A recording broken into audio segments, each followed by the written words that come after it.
So one way yan para matest kung isa ka ba sa favorite person ng inyong mga alaga. Fun fact about your dog.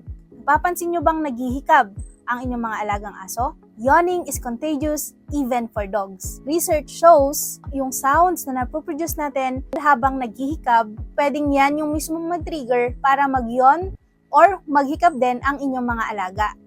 Other possible reasons kung bakit sila naghihikab ay dahil kakagaling lang nila sa nap time, stress or anxious sila sa paligid. Pwedeng kapag nasa new environment, nasa vet clinic, or even kapag merong mga new people or new animals sa paligid. And it is their way to calm themselves. That's why kailangan yan ma-observe sa inyong mga alaga.